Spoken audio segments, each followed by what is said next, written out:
Les doy a todos y todas una cordial bienvenida. Hoy vamos a estar hablando sobre cómo escribir mejor, herramientas para abogados que quieren mejorar sus resultados cuando se comunican por escrito, con Marcelo Gobbi. El taller es sobre abogacía, no sobre castellano. Se ocupará de cómo obtener mejores resultados con la comunicación escrita. Los participantes se llevan dos cosas del taller. Primero, la convicción de que les vendría bien comunicarse tanto con más efectividad, lograr el resultado que quieren en cada situación, como con más eficiencia, lograrlo pero con menos esfuerzo. Segundo, unas cuantas herramientas para autoentrenarse mientras hacen lo de todos los días.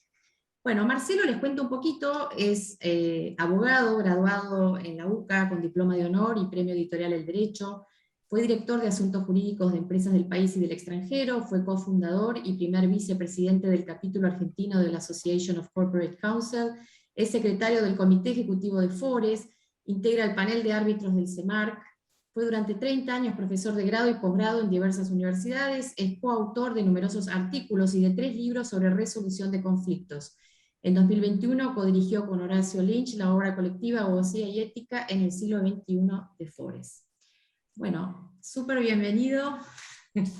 ¿Qué tal, Marcelo? Pero muy bien, muchas gracias. Muchas gracias, el gusto de juntarme virtualmente con cada uno de ustedes. Borges siempre que se despedía decía, bueno, no les agradezco a todos, porque agradecerle a todos es como agradecer a nadie, sino a cada uno, ¿no? A cada uno.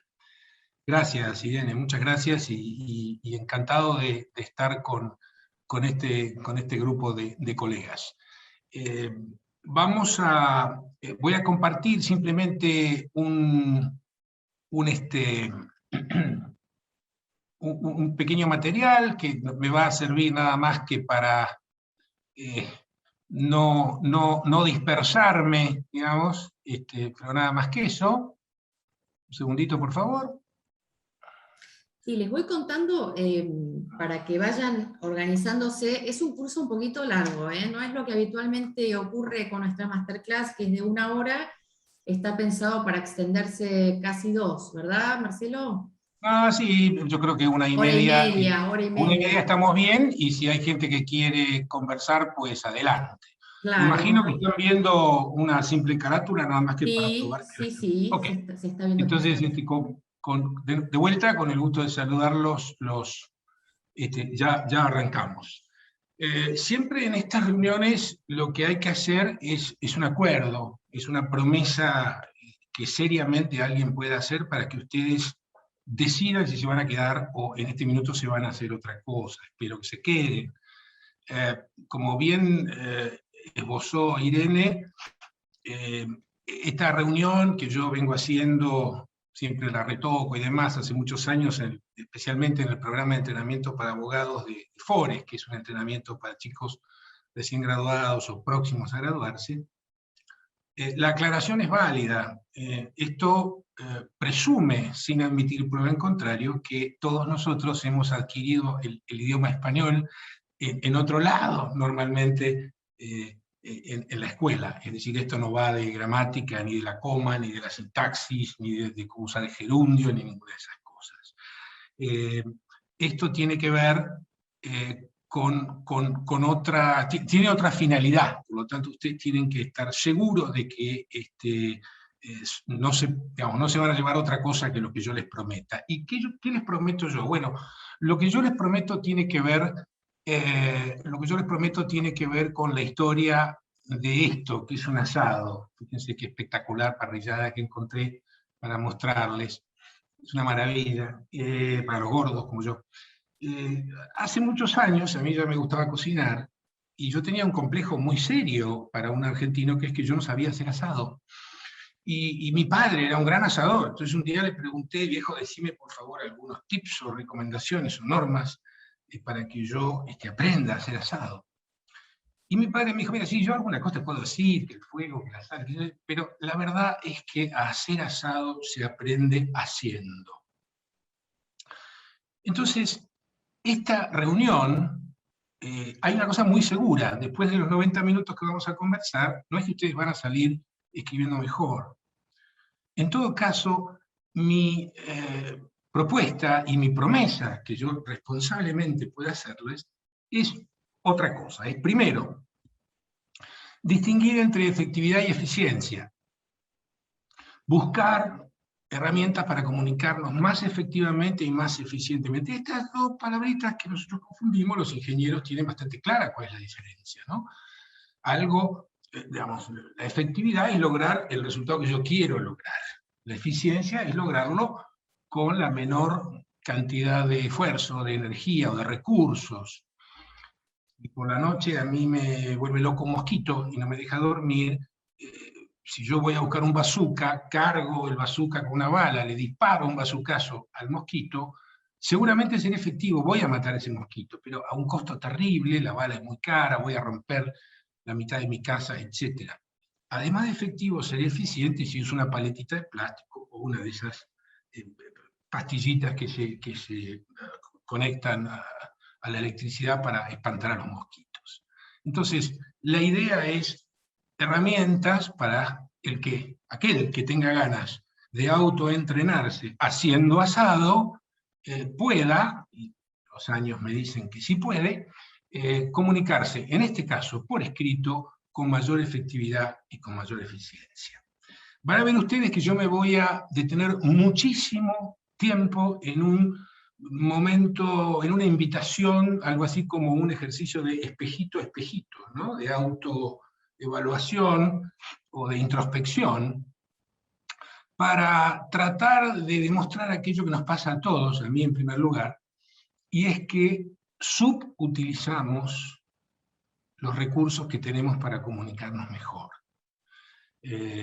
Esto es mucho más de autodiagnóstico y de, por supuesto, autoentrenamiento, sobre todo con una cantidad de materiales que yo les voy a dejar para la sala de espera del dentista, y para que ustedes los usen si tienen ganas y después me cuenten cómo les va.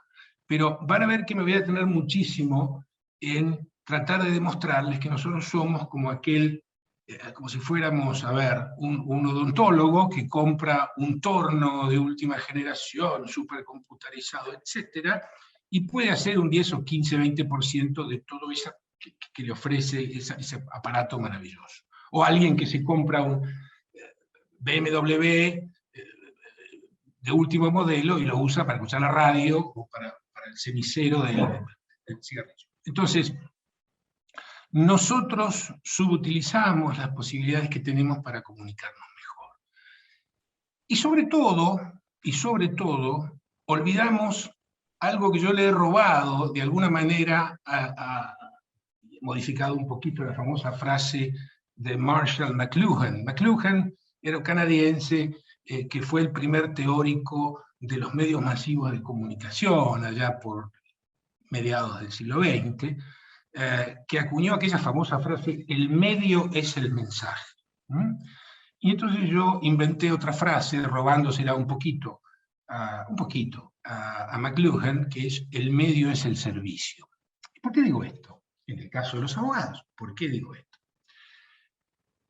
Déjenme contarles que hace una cantidad de años, mientras les pido que tengan lista la función chat, porque en un momentito les voy a pedir que escriban algo muy rápido, solo 2 dígitos, en la función de chat, para lo cual les voy a dar muy poquitito tiempo, así que por favor localicen la función de chat, que me imagino que la conocen, y tengan la lista para disparar una respuesta que les voy a pedir, que va a ser anónima por supuesto, pero que es divertido si lo hacemos todos, si no, no.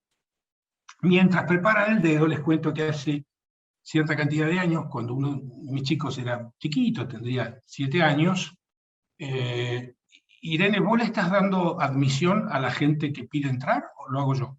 Ok. No, me ocupo yo. Perfecto. Entonces, llevaba a uno de mis hijos, que tendría, supongo, unos 7 años, al colegio, y decidí quedarme un ratito, porque había un acto, y la directora del colegio anunció que se iba a ocupar de hablarles a los chicos sobre la sociedad de la información.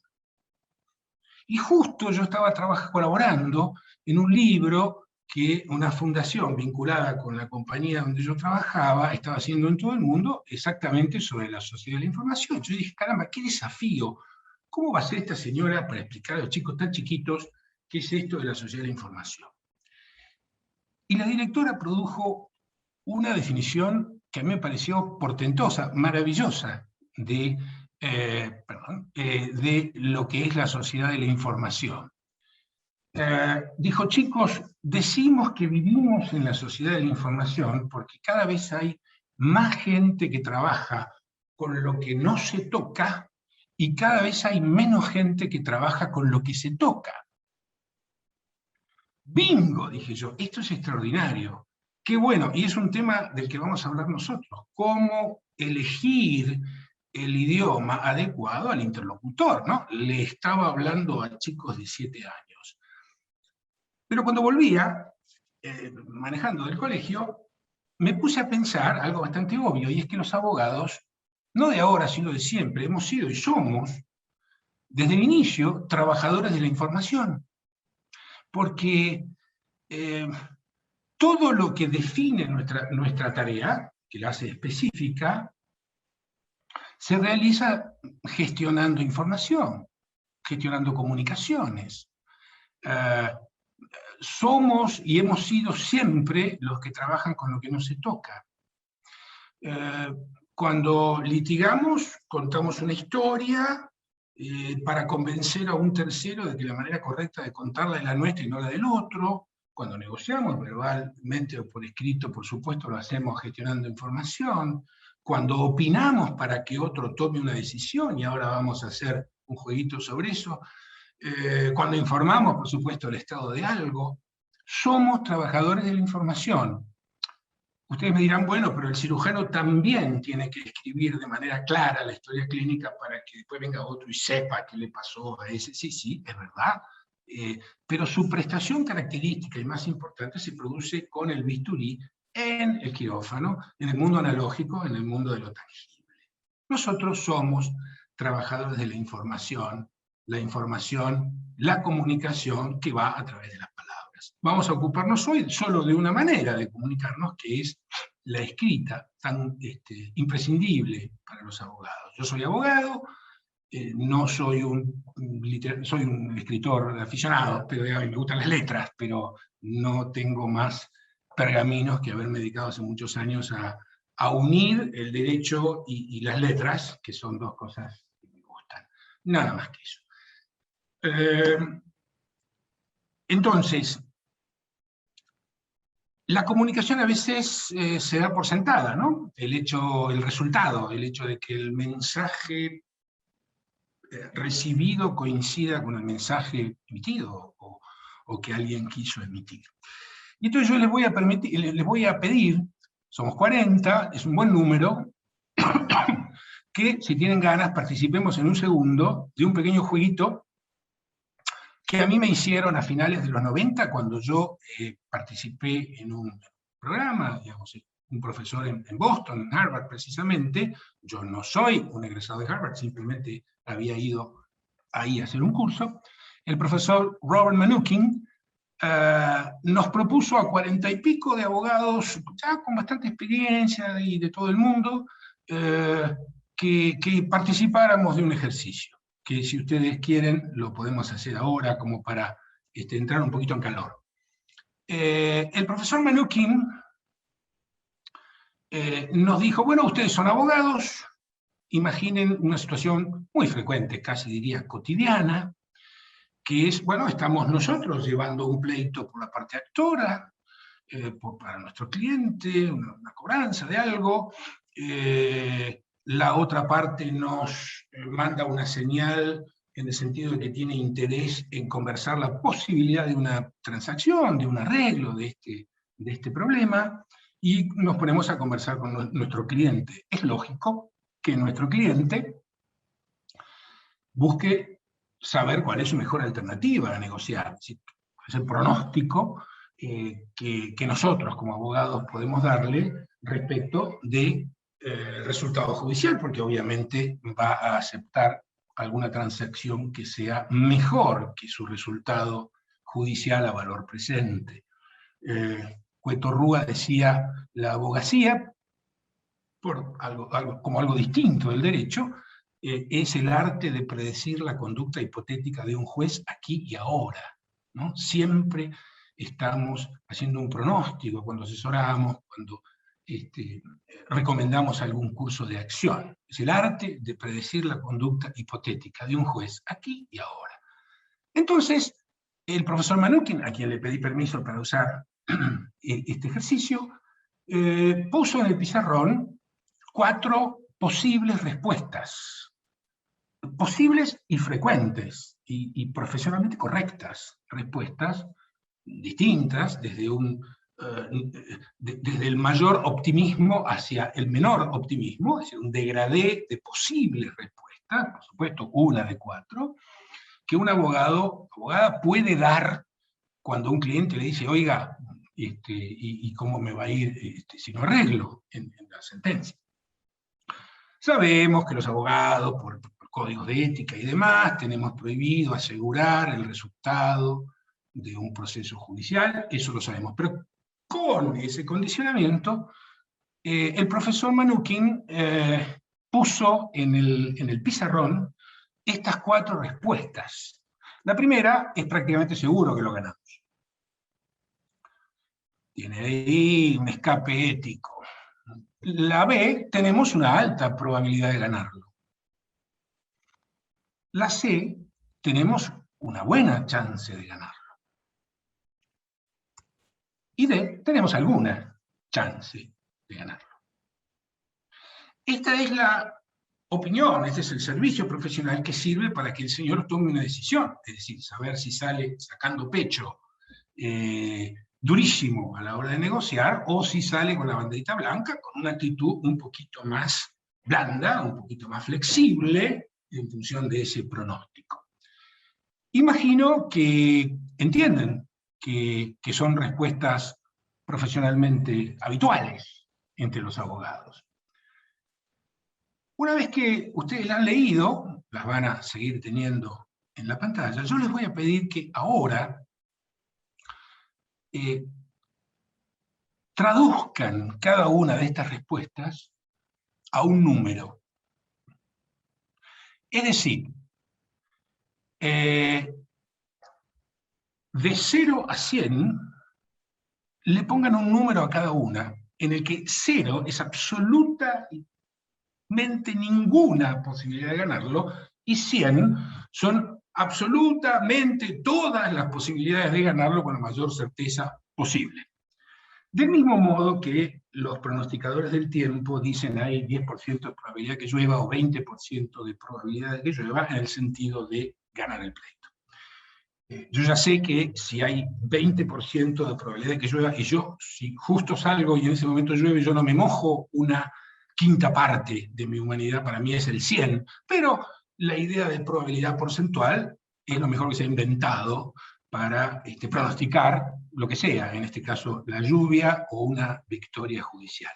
Entonces yo les voy a pedir, por favor, que ahora cuando yo les ponga cada una de las frases de nuevo, a partir del momento que yo digo ahora y hasta el momento que yo digo stop, ustedes le pongan un número de 0 a 100 a cada una de esas posibilidades. Le digo que lo hagan solamente en ese momento para que después no se me mezclen a mí en el chat las respuestas y pueda saber qué contestó cada uno de estas. ¿Hay alguna duda sobre cómo es el ejercicio? ¿Poner de 0 a 100 a cada una de estos pronósticos de un abogado? Muy bien, entonces, por favor, a la primera, cuando el abogado dice es prácticamente seguro que lo ganamos, pónganle, por favor, un número ahora.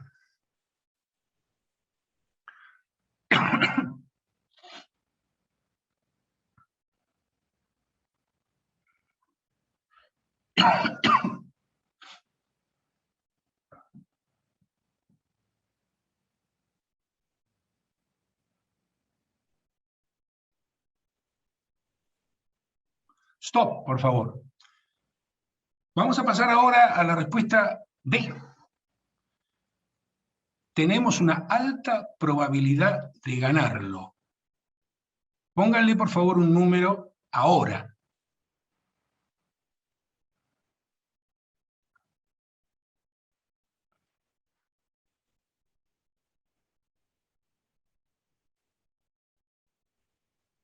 Stop. Vamos a ir a la C. Tenemos una buena chance de ganarlo.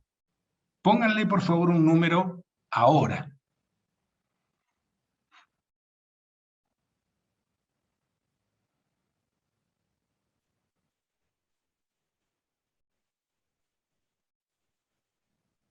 Stop.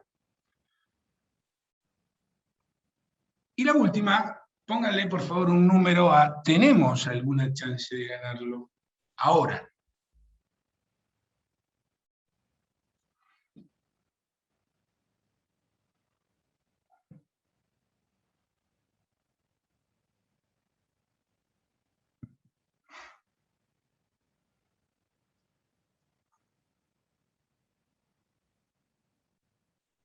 Stop. Bueno, esto es divertidísimo. Yo tengo una gimnasia que ustedes no tienen, pero después, cuando tengan un ratito, revisen y corroboren aquello que yo les estoy diciendo ahora que ha pasado. Lo que ha pasado es lo que ha pasado en todos los casos de los muchos años que hace que vengo haciendo este ejercicio, y cuanto más gente participa, más divertido es. El grado de dispersión que hay adentro de cada una de las respuestas, por ejemplo, en la respuesta A hay gente que ha dicho 60, hay gente que ha dicho 50 y hay gente que ha dicho 90. El número 60 aparece en 3 de 4, aparece en 3 de las 4 respuestas, el número 60. Es decir, una gigantesca dispersión y una gigantesca diferencia de lo que abogados argentinos entienden por una frase. Es impresionante, lo estoy viendo y yo tengo alguna gimnasia de verlo, repásenlo cuando quieran después en el chat, o los copiamos y los mandamos, porque la pregunta que tenemos que hacernos es cómo diablos estamos asesorando a nuestro cliente. Porque si este cliente es como nosotros, como alguno de nosotros, en alguna de estas respuestas puede haber considerado que tenía un 50% de ganarlo. Pero si es otro, pudo haber considerado que esa frase significaba el 90%. Imagínense ustedes la diferente actitud, la diferente decisión que va a tomar un cliente porque entiende una cosa o la otra. Y a diferencia de lo que me pasó a mí en el año 98, 99, que hice este ejercicio, y que éramos gente de distintos países, de distintas culturas jurídicas, que hablábamos de cuna distintos idiomas, etc. Aquí somos todos parecidos, pasamos todos por el mismo nivel de instrucción, no veo gente de Indonesia o de Corea, o por lo menos abogados, litigantes en esos países, digamos, de una cultura diferente a la nuestra. Entonces, la comunicación, el hecho de que nos comunicamos bien, a veces es un mito, y como dicen los ingenieros, lo que no se mide no se gestiona, ¿no? Cuando uno le pone un número a las cosas, es bastante más preciso que si dice, como nos gusta a los abogados, alto, mucho, gordo, flaco, es decir, adjetivos. No siempre nos comunicamos como se nos ocurre que nos comunicamos. Y fíjense qué simple es lo que nos ha pasado. Lo que para uno significó el 50, para el otro significó el 80. El 60 aparece casi siempre, etcétera, etcétera.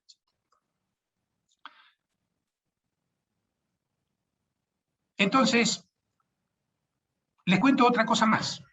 En el programa de entrenamiento del PEA, del Forest, yo pongo un Word proyectado en blanco, le digo a mis nobles colegas, chicos, somos apoderados de una de las partes, ha llegado la sentencia definitiva en un juicio ordinario adversa, nuestro cliente está escalando el Himalaya, no tiene teléfono, no tiene nada, no podemos comunicar con él, ¿qué tenemos que hacer? Apelar, dicen todos, que es una obligación del abogado, bla, bla, salvo que tenga una instrucción en contrario.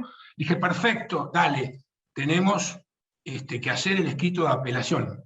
Hagamos un wiki ejercicio, díctenme ustedes, por favor, que yo soy el dactilógrafo de ustedes, el escrito de apelación de una sentencia definitiva, por definición, en un juicio ordinario. Y con casi ninguna diferencia, casi siempre, lo que sale es una cosa como esta, que vengo por el presente, en tiempo y forma, en disponer, formar recurso de apelación contra la sentencia de fecha tal o de foja tal, por causarme gravamen irreparable, será justicia. Yo digo, mire, yo no soy profesor de Derecho Procesal, pero me imagino que está bien, que el resultado en términos de eficacia será el buscado, que va a venir una resolución que diga concédese el recurso de apelación, es decir, que vamos a tener el efecto buscado. Y muy bien, en Derecho Procesal imagino que usted tiene un 10. Ahora yo le hago una pregunta, ¿es importante que diga que vengo? ¿Que venga o no venga, o mande a alguien, o bueno, ahora que se manda por otro lado? No, me dicen que no. Y yo les pregunto, y dígame, estoy en tiempo y forma, porque la forma, me parece que no hay muchas formas, pero con lo del tiempo hay un cretino en cada juzgado que está todo el tiempo mirando un almanaque, que primero que se va a mirar es si estamos en tiempo, y además lo digamos o no lo digamos, pareciera que podría, ¿no? Podría. Sí, sobra. Formal recurso, bueno, no hay recursos informales contra la sentencia tal, por causar gravamen irreparable, que bueno, lo digamos o no lo digamos, la apelación solamente funciona si hay un llamado gravamen irreparable. De modo que perfectamente nuestro escrito podría decir, apelo la sentencia tal, saludos Cacho. ¿Qué pasaría si ustedes escribieran apelo a la sentencia tal? Todos me dicen, y la verdad que nada, perfecto, lo concederían igual el recurso. Pero, Marcelo, yo tendría un problema, me dicen. ¿Qué problema tendrías? Mi jefe no me lo acepta. Entonces, bueno, tu jefe, los escritos, ¿los lee o los pesa? Los pesa. Ok, este es nuestro tema. Tenemos un tema cultural. En Roma, como los romanos, los abogados gustamos de pesar los escritos en lugar de leerlos. Fíjense ustedes que 23 palabras pueden conseguir, 4 palabras pueden conseguir el mismo efecto, esto se llama eficiencia, que 23, perdón. Sin embargo, la realidad es que usamos 23. Pero esto nos pasa en todas partes. Me gustaría que alguien que se pudiera ofrecer voluntariamente, cualquiera, simplemente estoy viendo la primera persona que está en mi lista, en mi columna de, a ver, ¿qué tal Fabiana Nieto? Soy Marcelo, ¿cómo estás? ¿Tenés ganas, de Fabiana, de leer una cosa que haces todos los días, que es leer una sentencia de un tribunal? Sí, cómo no, activa el mic, el micrófono. Yo, antes que Fabiana lea, les cuento que el tribunal tenía que decir 3 cosas. El tribunal de apelación tenía que contar por qué había llegado eso a resolución de la Cámara, y tenía que decir 3 cosas. La primera, que el actor había apelado porque creía baja la indemnización y la tasa de interés. Que la demandada también había apelado porque no debió haber sido condenada, al subsidio porque la suma fue muy alta, y el subsidio porque había pagado ya algo, y al subsidio pidió costas por su orden. Y la tercera cosa que tenía que decir el tribunal, además de eso, era que ninguna de las partes había contestado la expresión de agravios. Las 3 cosas. ¿Por qué apeló la actora? ¿Por qué apeló la demandada? Y ninguna contestó el traslado de los agravios. Si Fabiana me hace el favor de leer le pido por favor que se afloje la lengua, porque no es fácil. Por favor, ¿nos puedes leer, Fabiana, esto que escribió la Cámara Civil? Cómo no, buenas tardes. La actora, Fojas 1058/65, sin respuesta, sustancialmente predica exigüidad en las sumas dadas por incapacidad y daño moral, cuya elevación impetra, y se queja por la ratio del accesorio fallada. La condenada, a su vez, Fojas 1047/54 vuelta, también con silente postura de su contraria, reniega del rechazamiento sentenciando el planteo hecho a propósito del acuerdo arribado, y para el caso que este tribunal considera en la decisión cuestionada en el punto, rezonga porque el sentenciador de la otra instancia no descontó de la condena las sumas y réditos percibidos por el ex empleado, para culminar su enastio, tildando de elevados los importes de condena y desacertada la imposición casuídica.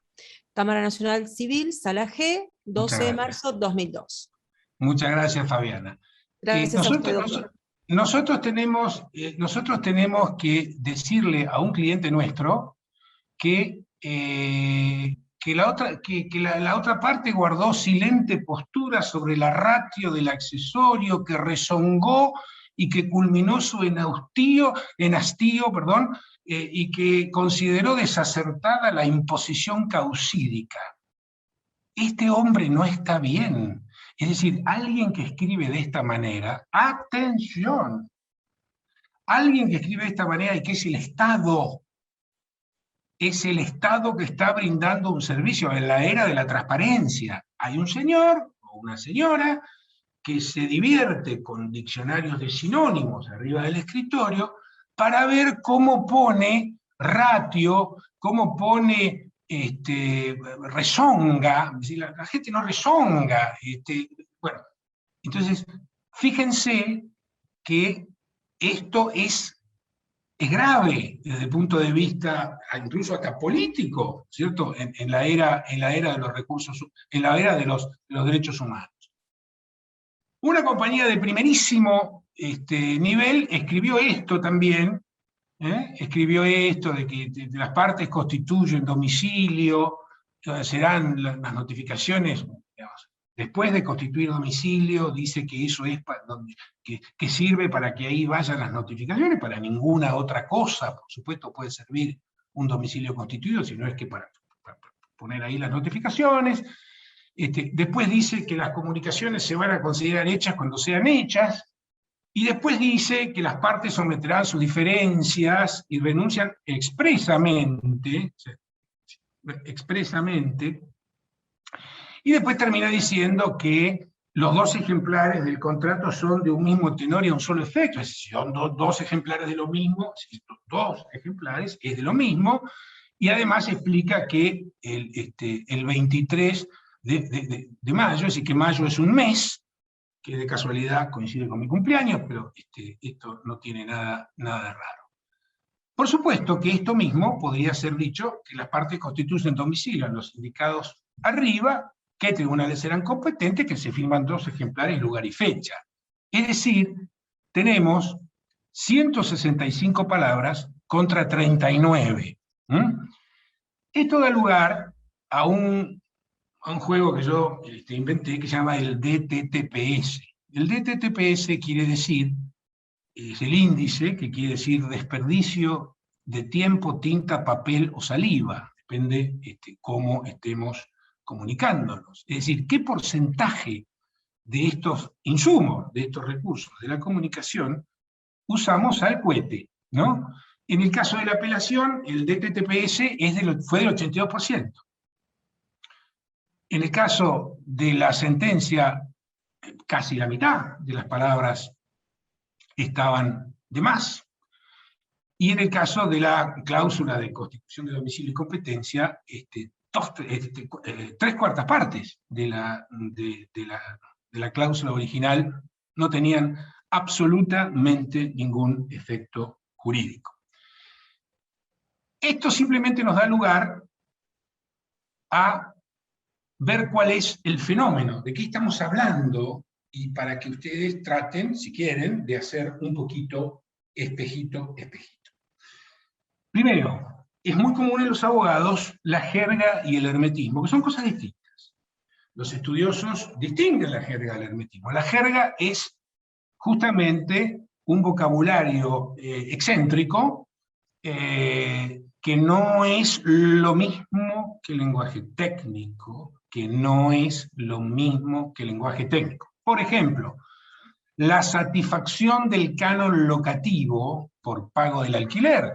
En el Código Civil y Comercial, el precio de la locación se llama alquiler, y la forma de extinguir una obligación mediante la prestación que es su objeto se llama pago. Y por otra parte, nadie le dice a su esposo, mirá, Oscar, vengo en un rato porque salgo, tengo que satisfacer el canon locativo. Voy a pagar alquiler y vuelvo, ¿no?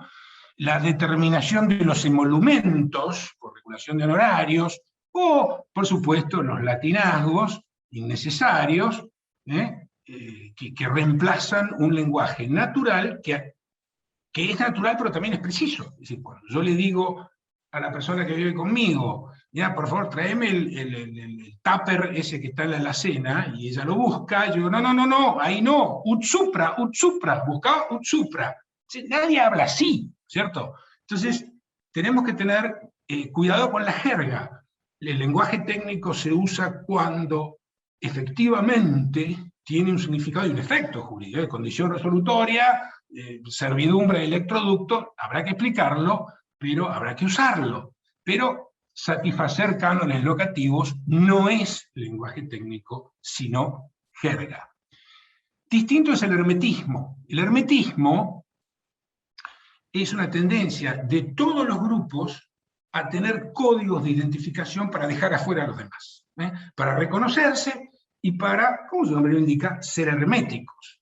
Si ustedes mandan a alguna cuñada, ingeniera o qué sé yo, odontóloga, a llevar un papel al tercer piso del Palacio de Justicia de la Ciudad de Buenos Aires, les digo a los que no son abogados de Buenos Aires, y esta cuñada nuestra decide hacer un poco de ejercicio, ir por la escalera y contar 1, 2, 3, llega al quinto.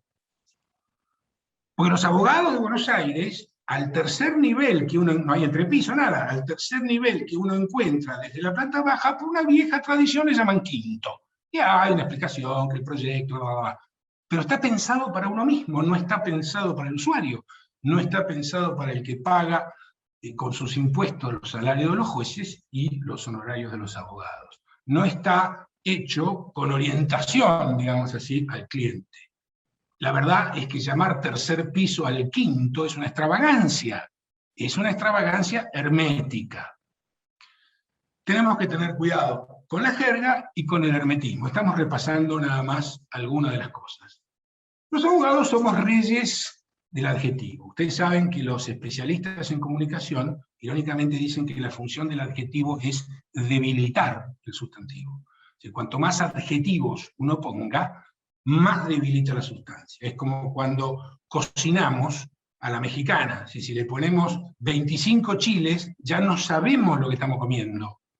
Pues el pollo, pavo o merluza. ¿Por qué? Porque es tanto picante que no sabemos. El picante se pone poquitito y al final, ¿no? A nosotros nos encanta rechazar por infundado, inexacto, manifiesto, inmundo, depravado, no sé cuántas cosas más, formular expresa reserva, decir que hay un error que es involuntario, que por supuesto si fuera voluntario no sería error, decir que la demanda es formal. Es decir, nos encantan los adjetivos, nos encantan los adjetivos. Una buena técnica es hacer todos los escritos sin adjetivos y ponerlos después. Esto lo van a ver en mis materiales, donde pongo el material en sí mismo, digamos, las recomendaciones. Somos verbosos, lo que en inglés se llama verbosity, es decir, verbosidad, el exceso de palabras. Nosotros decimos en el día de la fecha. ¿Ustedes vieron algún contrato que lleve la palabra tan simple, unívoca, cortita, monosilábica de hoy? No, es en el día de la fecha, porque hoy parece poco serio decir hoy, ¿no? Che, ¿va a venir tu mamá a comer? ¿Cuándo? En el día de la fecha, ¿no? Nunca usamos sí, ponemos en el caso de que, y así muchísimas palabras más. Hacemos dobletes, cedo y transfiero, nulo y de ningún valor. ¿Cuál es la diferencia entre daños y perjuicios? Liso y llano. Es decir, nos encanta, por las dudas, duplicar las cosas. Seguimos con la idea de pesar las cosas en lugar de leerlas. Esta reacción, por supuesto, que ha ocurrido hace más o menos 30 años, sobre todo en el mundo anglosajón, pero no solo, también en Escandinavia, es lo que se llama plain language o lenguaje llano, lenguaje simple, que empezó en el mundo administrativo, no en el mundo judicial, pero también llegó al mundo judicial porque en el primer mundo tampoco la gente entiende lo que jueces y abogados escriben.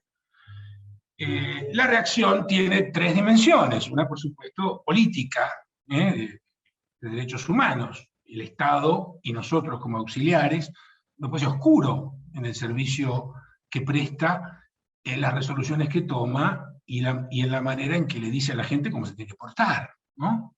Si es oscuro a propósito, es un perverso, además de no cumplir con su función para que le pagan. Es un tema de acceso. Ustedes saben que cuando en Sudáfrica termina el apartheid y Mandela, y viene Mandela y todo eso, hubo un proyecto muy interesante que se llamó Justicia 2000, que tenía 10 ejes.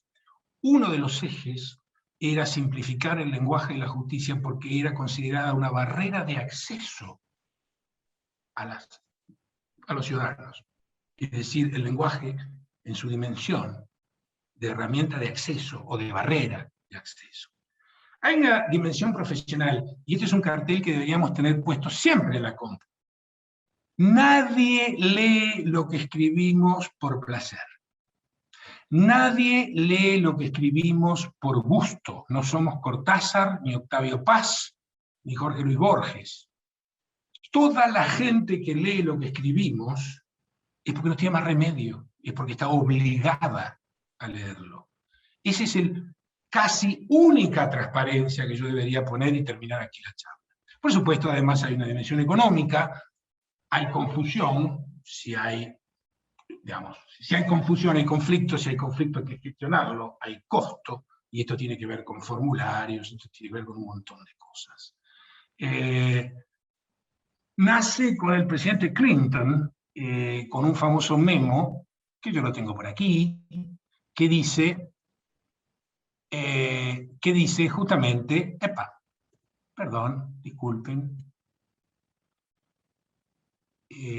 a veces voy para atrás y creo que tengo que ir es al revés. Fíjense que hubo un memo en el cual el gobierno de los Estados Unidos ordenó a todas las dependencias federales reescribir formularios, reglamentos, hasta carteles, en lenguaje simple. Y lo resaltado me gusta porque dice, al usar lenguaje simple, mandamos un mensaje claro sobre qué es lo que el gobierno está haciendo, qué requiere, qué pide, y qué servicios ofrece. El lenguaje simple ahorra al Estado y al sector privado tiempo, esfuerzo y dinero, ¿no? Y después algunas cosas, usar palabras de todos los días, no usar la voz pasiva, en fin, cosas que vamos a hacer, o oraciones cortas, cosas que vamos a ver después en el sentido de cuáles son ya los tips para hacer el asado que ustedes a lo mejor quieren hacer. Ha corrido mucha agua bajo los puentes y en Argentina algo está pasando. Están apareciendo por todas partes los judiciales que se ocupan de capacitarse en esto, salen noticias de que tal o tal juez dictó una sentencia en lenguaje simple, lo cual habla de la patología del sistema. Es decir, que salga en el diario que un juez se esforzó porque su sentencia fuera entendible por la persona a quien estaba dirigida, es porque estamos bastante piruchos como sistema. Los jueces no han entendido muy bien el asunto, porque lo que yo he visto, sobre todo en el fuero laboral, y en algún caso muy conmovedor en que una jueza de familia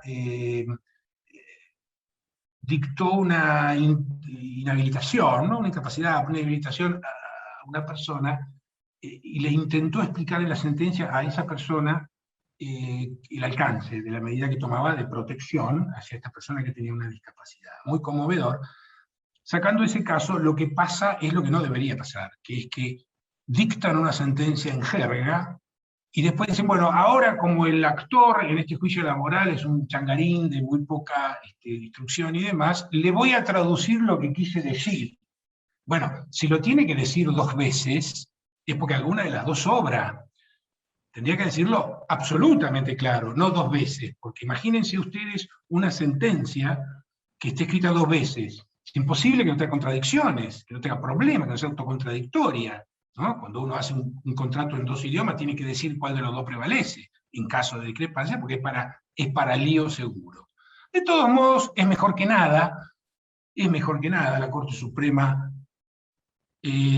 hasta la incorporación de los nuevos, Rosati y Rosenkrantz están al viejo estilo, hablan un poco en jerigonza, la Corte, los que venían del 2003, de Kirchner y demás,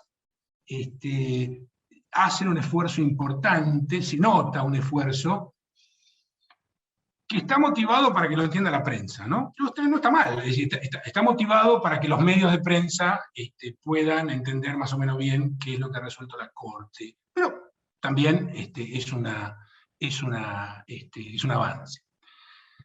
¿De qué va esta reunión nuestra? Primero, vamos a distinguir claramente entre convenciones y recomendaciones. Son cosas distintas. La convención, como su nombre indica, es algo que no está ni bien ni mal, pero que está bueno tener como organización de servicios, que es nuestro estudio, o lo que sea, nuestro departamento legal, o nuestro juzgado, o lo que sea, está bueno tener esa convención. O sea, no hay nada que tenga que ver con el derecho natural que diga que es mejor manejar por la derecha como nosotros, o por la izquierda como los japoneses o los británicos. Pero la verdad que algo hay que decidir, porque si no chocaríamos, ¿no? Entonces, algunas cosas tienen que ver con las convenciones. ¿Cuáles son las convenciones que nos conviene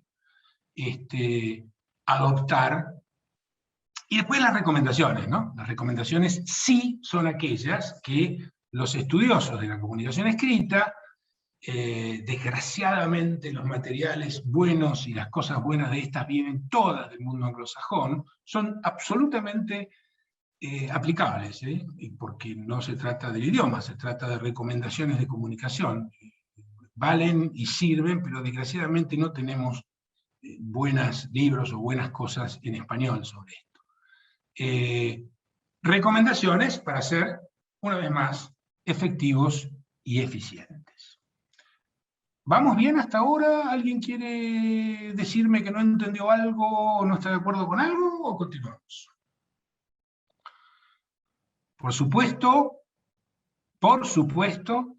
no hace falta que yo termine para que ustedes pidan pista a través de, como sea, verbalmente o el chat, y conversemos, por favor. Lo primero, y que es una de las tantas cosas que les voy a decir, cuyo autor es Pero Grullo. Yo voy a hablar de muchas perogrulladas, pero perogrulladas que olvidamos. Como los 10 mandamientos, tienen bastante lógica. Ahora, si uno lo ve todo junto, más o menos sistematizado, tiene alguna lógica moral, digamos, uno no de acuerdo. Lo primero es una distinción inventada por mí, que es el segundo de los carteles importantes que tenemos que tener siempre, y yo les aseguro que no los tenemos en nuestra cabeza, que es la distinción piola. ¿Por qué me llamé piola? Bueno, porque me gusta jugar con las letras. Es que casi nunca los abogados tenemos en la cabeza cuál es el objetivo de lo que estamos escribiendo. Escribimos casi siempre igual, ya sea que querramos persuadir o convencer, caso típico de una demanda, una expresión de agravios, un alegato. Querramos informar, querramos opinar, o querramos legislar. Legislamos cuando hacemos un contrato, legislamos cuando hacemos un reglamento de consorcio, cuando hacemos un estatuto de una sociedad. Estamos dictando una norma de lo que queremos que ocurra, que pase en el futuro. Yo creo que me estoy quedando medio oscuro, ¿no? ¿Tengo que poner más luz o no? Bueno. No se te ve bien.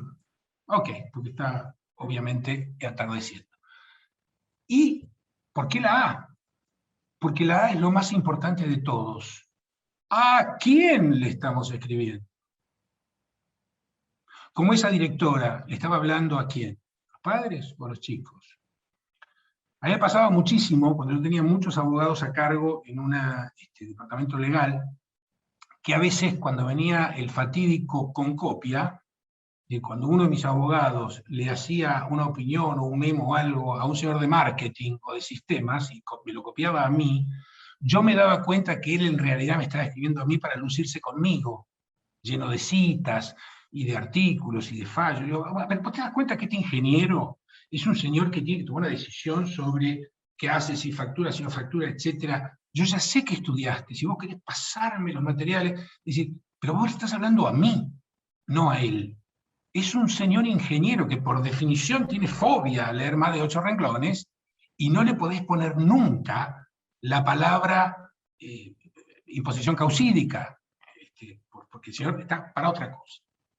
¿A quién le estamos escribiendo? ¿Qué nivel de información tiene? ¿Es lo mismo que un abogado haga un memo al gerente de asuntos jurídicos de una compañía, que es otro abogado, es un colega? ¿O a una señora o a un señor que tienen un comercio, que tienen el secundario? ¿O a un señor que acaba de llegar y no entiende muy bien la cultura argentina? Etcétera. Entonces, nunca el estilo es igual si persuadimos, si informamos, si opinamos, si legislamos, y siempre tenemos que tener en la cabeza la palabra ¿a quién? ¿Por qué? Porque si ponemos al lector como centro y hacemos la vida más fácil, nos vamos a dar cuenta de otra cosa, autor perogrullo, lo evidente. No leen porque tienen ganas. No leen lo nuestro por placer. Es una obligación de hacerlo. Hagámosle la vida más fácil.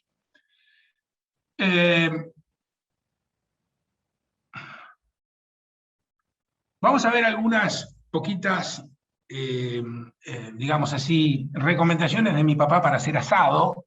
Lo importante lo van a tener en los materiales, pero simplemente lo vamos a ir repasando algunas. El lenguaje tiene que ser un lenguaje natural siempre y cuando no pierda precisión. Atención.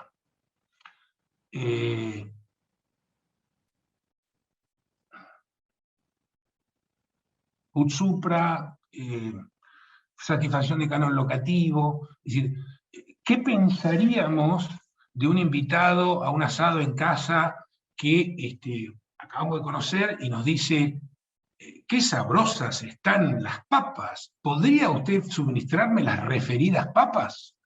Es decir, el tipo no está bien, y sin embargo nosotros nos comunicamos de esa manera.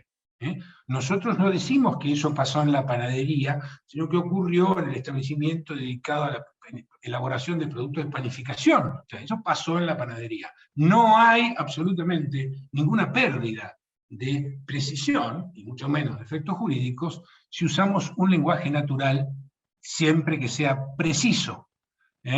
Siempre que sea preciso. Fíjense, predicar exigüidad, chicos. Dice que es poco, entonces predica exigüidad. Y impetra la elevación, no es que pide, ¿no? Pide que se eleve, impetra. Se queja por la ratio es el acceso, la ratio es la tasa de interés, ratio, no sé qué es latín o inglés. Silente postura, reniega del rechazamiento, para no... Esto es muy importante, digamos, tiene miedo de redundar porque cree que está haciendo literatura. Si yo dije se agravia, vuelvo a decir se agravia, no digo reniega del rechazamiento sentenciado, porque lo mío no es literatura. Imagínense usted un médico que primero diga en su historia clínica corazón y después diga el bobo, o el de la zurda, o el zurdo que late. Tipo, corazón, dice siempre corazón, porque no está haciendo literatura. La poesía es otra cosa. Entonces, tenemos que ir al lenguaje, o es recomendable ir al lenguaje natural, siempre que sea preciso. El lenguaje tiene que ser el lenguaje de las partes, ¿no? Que no tenga ningún problema para los abogados y los jueces, no el lenguaje de los abogados y los jueces que haya que traducir después a las partes. Ese es un cambio absolutamente de paradigma, sobre todo en los contratos. Lo vamos a ver en un ratito en materia de contrato, porque el contrato es una herramienta para operar un negocio o una actividad o una relación. Si esa herramienta después hay que ir a buscar al técnico para ver qué quiere decir el manual, dicho sea de paso, ¿ustedes pensaron que los abogados escribimos un manual de procedimiento de algo? Una instrucción de procedimiento de algo que se llama código procesal, que es así, y para explicar qué quisimos decir, editamos un tratado de 7 tomos que es así, para explicar el manual. ¿Nunca pensaron en eso? Es interesante. Las palabras extranjeras es recomendable usarlas cuando son unívocas y cuando la traducción no es exactamente precisa. Es decir, leasing, por supuesto, pero si podemos decir borrador, la verdad que decir draft o ese tipo de cosas, digamos, si no hay más remedio, si el contrato de fasón, que se llama el fasón, está bien, la palabra extranjera suele ser útil ponerlas en itálica, pero lo menos posible. Y al decir extranjeras también incluyo, por supuesto, los latinazgos, que tienen francamente muy poca utilidad. Después de 2000 años la gente ha encontrado una manera de traducirlos a su propio lenguaje. La brevedad. Oscar Wilde siempre tiene una frase muy conocida, ¿no? Disculpa la excesiva longitud de esta carta, si hubiera tenido más tiempo habría podido hacerla más corta. Sí, la verdad que escribir breve es dificilísimo, genera mucho trabajo, vamos a ver algunas cosas ahora de cómo lograrlo. Es un mito que los jueces, en el caso de los que litigan, les gustan las cosas largas, exactamente todo lo contrario. Recuerdo una historia muy buena, cuando era bastante chico, pero ya tenía bastante experiencia. Fui a hablar con un secretario porque había pedido una medida cautelar, una intervención a una sociedad. Y salió un secretario comercial muy joven, mucho más joven que yo, brillante, que me dio una lección. Y me dijo, mire, yo todavía no lo leí, pero usted sabe que uno de los requisitos de la cautelar es que el derecho sea verosímil. Si usted necesitó 46 páginas para demostrar que el derecho era verosímil, tenemos un problema, doctor. Me dio una lección de abogacía formidable ese secretario tan joven. Algo, por supuesto, no exento de polémica, ha ocurrido. La Corte, por ejemplo, exige, ahí hay polémica sobre si es o no un tema que coarta el derecho de defensa. No voy a entrar en eso, el hecho de que las quejas y demás extraordinarios tienen que tener una cierta longitud. Algunos jueces extranjeros piden que se explique por qué no se puede cumplir y por lo tanto lo amplían y demás, pero aquí lo más importante es que a mí me dijo uno de los jueces de la Corte, bueno, concretamente el doctor Rosenkrantz, en una reunión que tuvimos institucional por el tema de Forest, que el 40% de los extraordinarios y las quejas son rechazadas por no cumplir con esto. Es decir, el 40% se rechaza por esta cuestión. Que esté bien o que está mal, que exista esta norma, no me voy a meter. Estoy diciendo que el 40% de extraordinarios no logran ser hechos con esta extensión. Oraciones cortas. Puntuar es pensar. Cuanto más complicado sea el razonamiento que queremos expresar, más corta debe ser la frase. Los abogados tenemos fobia al punto y seguido. Hacemos preposiciones subordinadas, que dijo, yo, que siempre y cuando, pero no. Es decir, tenemos mucho problema con las oraciones cortas. Uno comunica muchísimo más eficazmente con oraciones cortas y con la mágica herramienta llamada punto y seguido, cosa que los abogados tenemos problemas. Los párrafos. En materia de párrafos, es importante los teóricos que explican cómo funciona el cerebro, dicen varias cosas de los párrafos. Primero, dicen que un párrafo no debería nunca ocupar, es posible, toda una página. Que la mente humana necesita del alivio de algún espacio,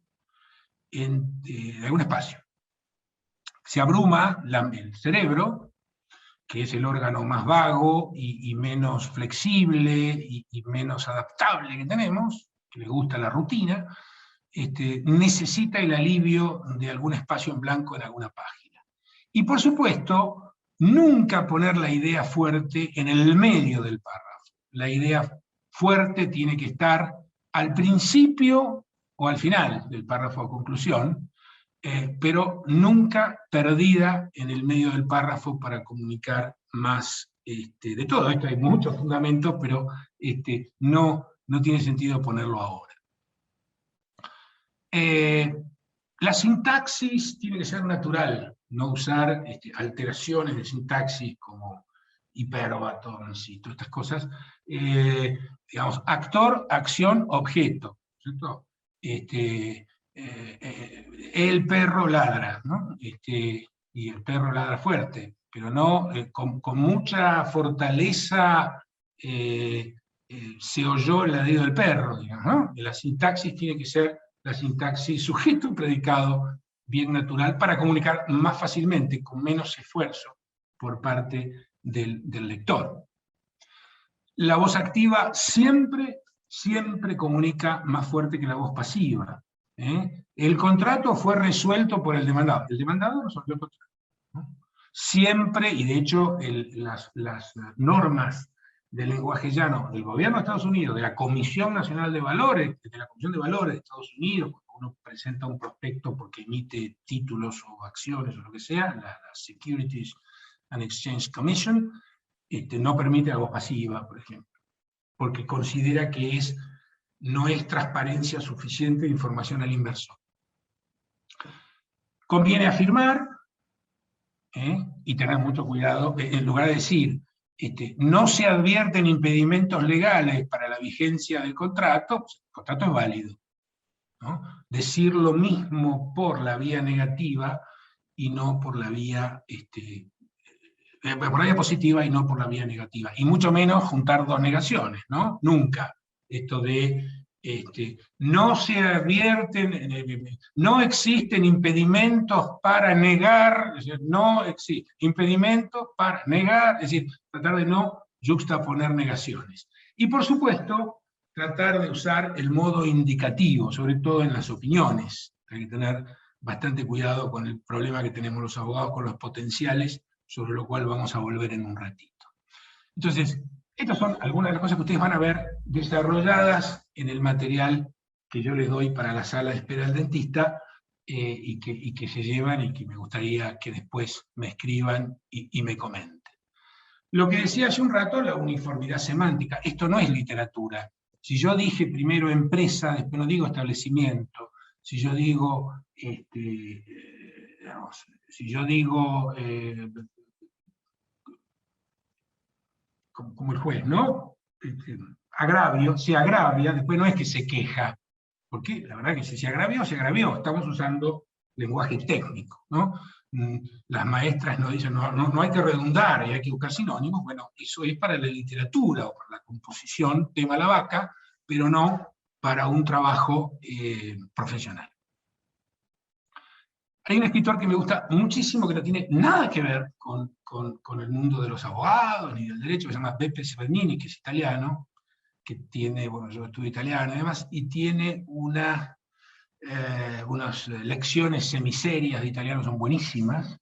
Fue corresponsal del The Economist en Italia mucho tiempo, una de las revistas mejor escritas del mundo. Y Beppe Severnini tiene un método, de vuelta, parece escrito por Perogrullo, pero que es de una utilidad, o que ha sido para mí por lo menos, y lo comparto, esperando que sea también para ustedes, que es un método secuencial para componer cualquier texto, que él le llama porco. Es un chiste, porque porco es puerco, chancho, cerdo, en italiano, y que da perfectamente para traducirlo al español, porque las siglas las iniciales son las mismas. Beppe Severnini dice que para componer cualquier cosa por escrito, cualquier cosa, y escritos judiciales y contratos, ni hablar, hay que seguir 5 pasos sin omitir ninguno, y en esta secuencia, con este orden. Primero, aunque estemos convencidos que venimos en el subte, ya sabemos que vamos a escribir, y ya tenemos claro a veces, no ponerse a escribir inmediatamente, tomarse unos minutos de silencio, porque la P es de pensar.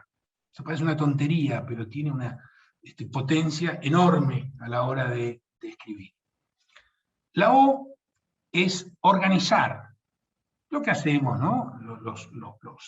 Los capítulos, los títulos, primero digo esto, después digo lo otro, después digo lo otro, después hacer el esqueleto, el esquema, la partitura general de lo que vamos a escribir. La R es regurgitar.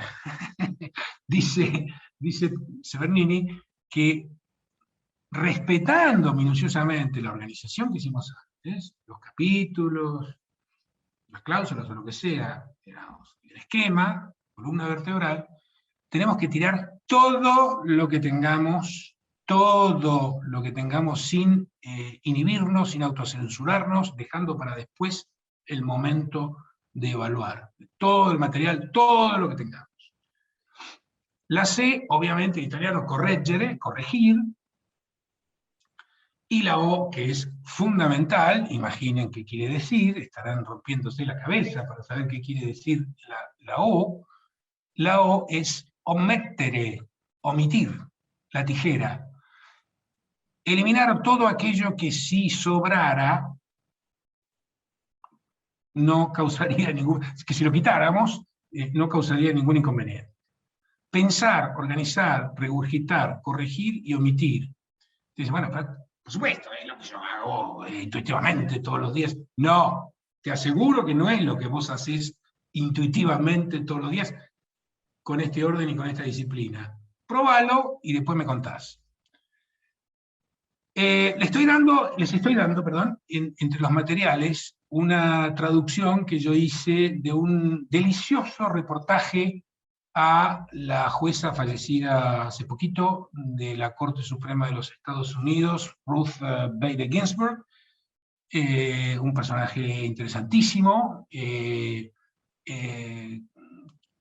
fue entrevistada por Brian Gardner, que probablemente sea el mayor, el más prestigioso de los especialistas en escritura legal, que la entrevista sobre esto, la dejo para leerlo.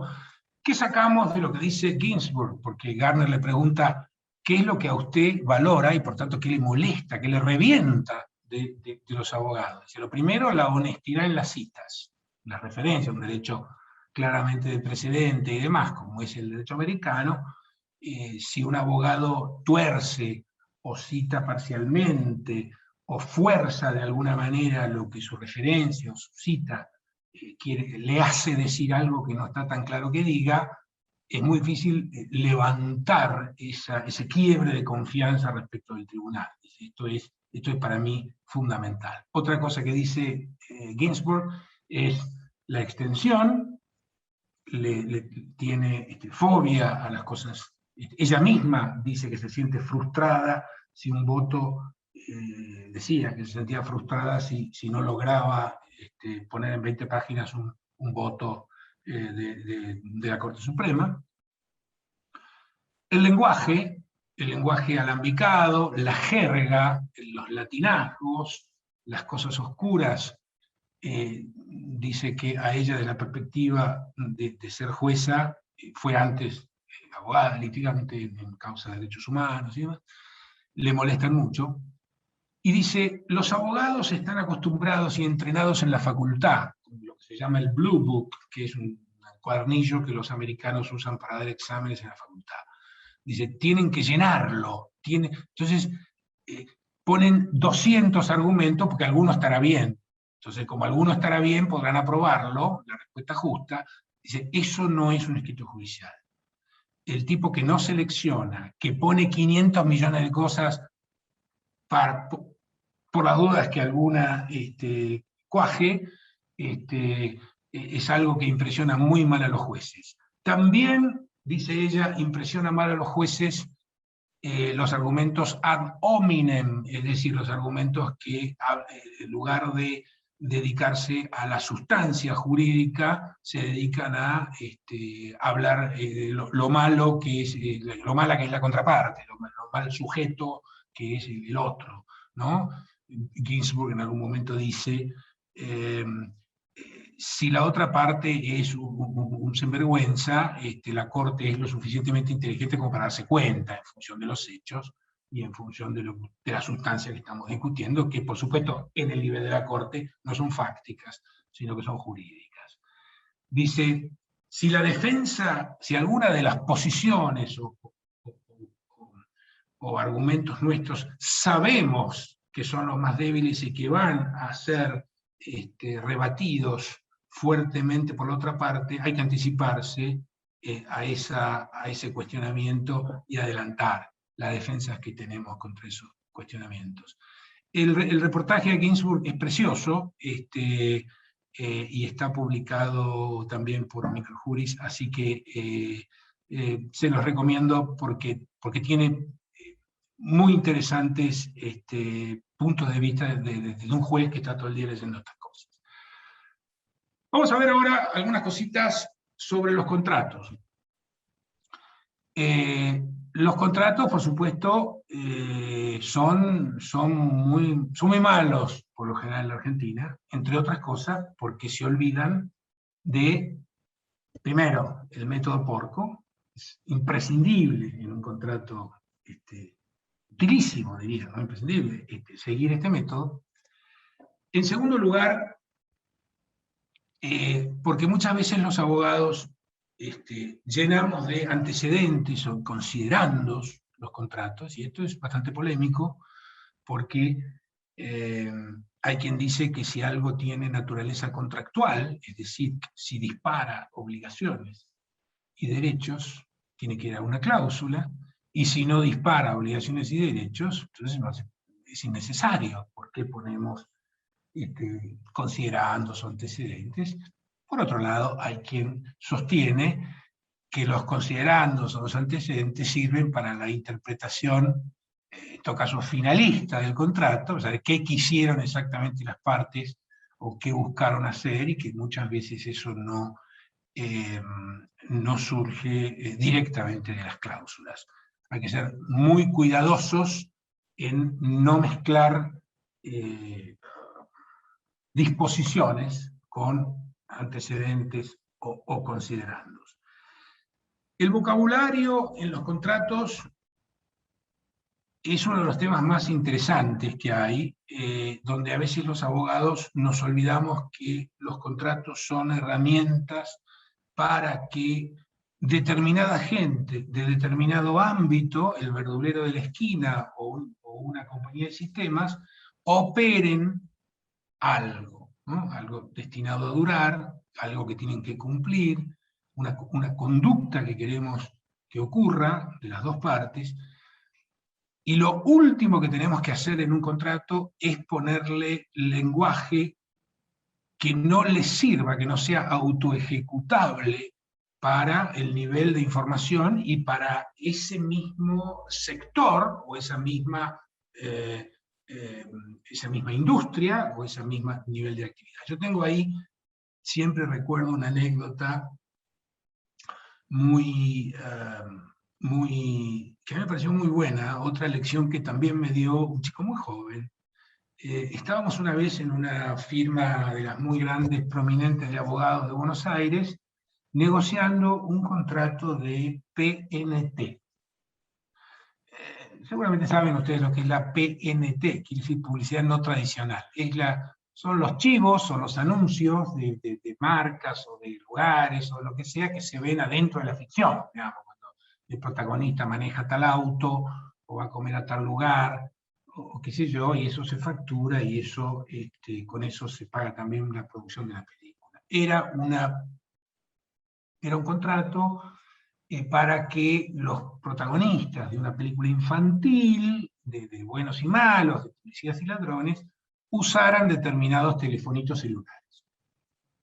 como si fuera, no era Samsung ni Apple, pero como si fuera cacharrito, supongamos, Apple. Y que no lo era.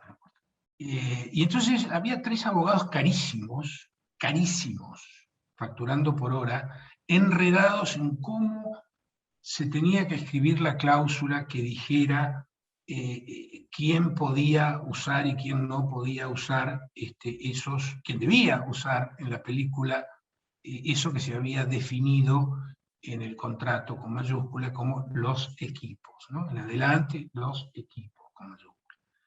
Y daban vueltas y proponían una redacción y otra, y era una cosa de una ineficiencia tremenda. Y un chico muy junior dijo, che, ¿y si ponemos los equipos no podrán ser utilizados por los malos?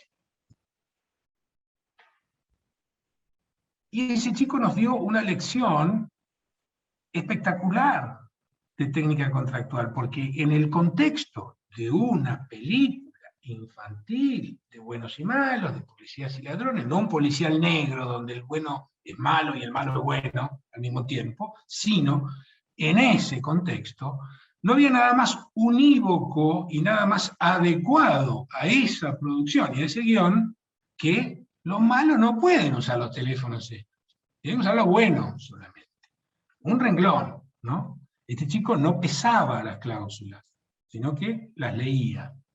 El vocabulario tiene que ser el vocabulario de las partes que no ofrezca ningún inconveniente a los abogados y a los jueces, no el lenguaje de los jueces que deba ser después traducido y explicado a los dueños del asunto, a los dueños del negocio, a los dueños de la operación.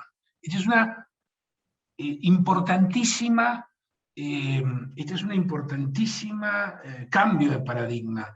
Si ustedes han trabajado en el mundo empresario todo el tiempo interactuando con gente que no son abogados, que tienen que asesorar y demás, casi nunca alguien le va a decir, che, qué bueno tu contrato, en el sentido de qué bien distingue la servidumbre de electroducto, de la principio de especialidad de hipoteca, no tiene posibilidad de valorar eso. ¿Qué nos dice cuando nos quiere elogiar un contrato o cuando nos quiere elogiar un memo? Sí, muy claro, muy claro, muy claro. ¿Por qué? Porque lamentablemente no puede. No es que no sea importante que no sepamos derecho, por supuesto que lo es, pero sí lo que nos va a decir es, claro, yo solito con esto me arreglé. En las relaciones de consumo, yo trabajé mucho en consumo masivo y en las famosas términos y condiciones. Me gustaría saber cuál es la diferencia entre términos y condiciones, ¿no? Pero todo el mundo le llama las TICs. Y cuando yo trabajaba en esto y tenía un equipo bastante extendido de abogados en más de un país, y había relaciones de consumo, servicios, sobre todo de la era digital, que iban directamente al consumidor, me encontraba con que los abogados se olvidaban de la regla piola, la ¿a quién?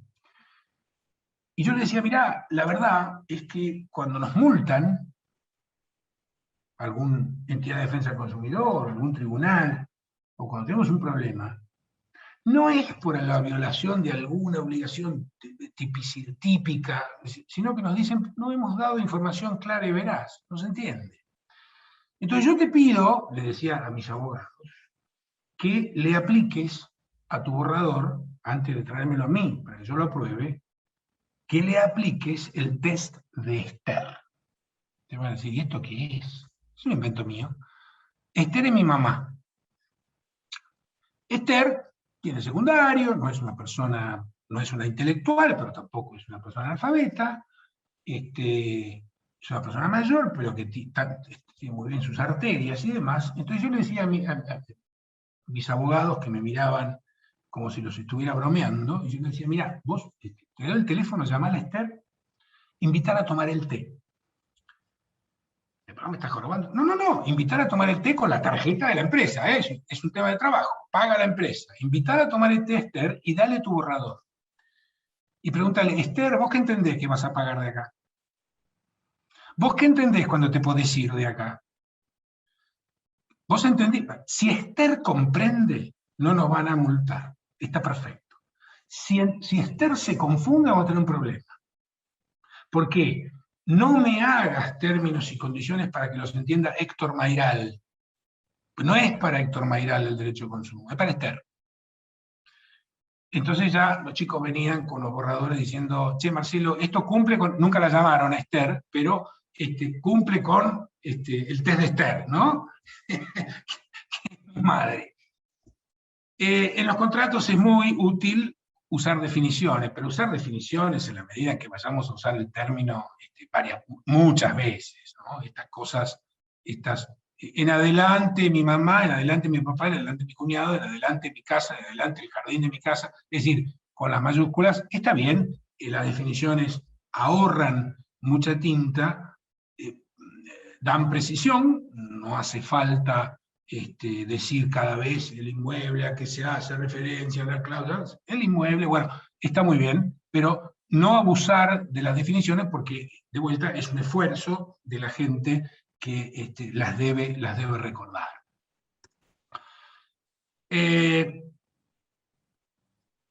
Los teóricos de la comunicación efectivamente comparten la idea de que aquel que pone la primera versión para negociar tiene una ventaja, por aquel efecto de lo que se llama la colonización del discurso.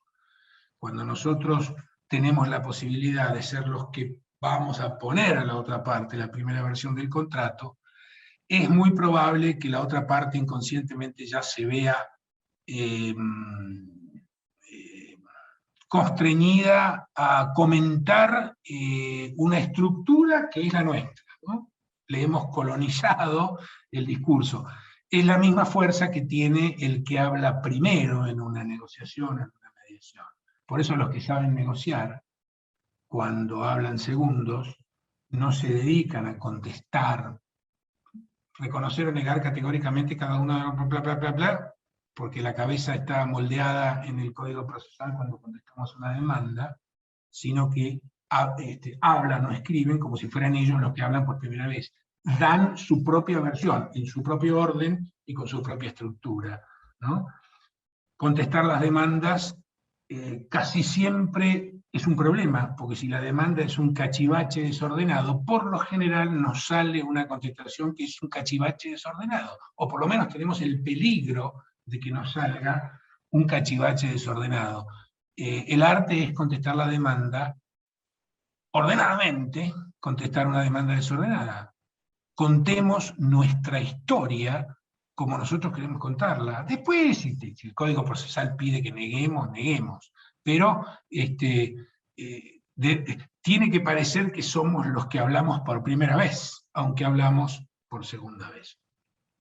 Y por supuesto, no hay nada más de cortés que devolver un contrato sin marcas bien claras, cosa que muchos abogados, sobre todo argentinos, hacen, ¿no? Se ocupan de poner modificaciones que uno después tiene que andar comparando y demás. Opiniones.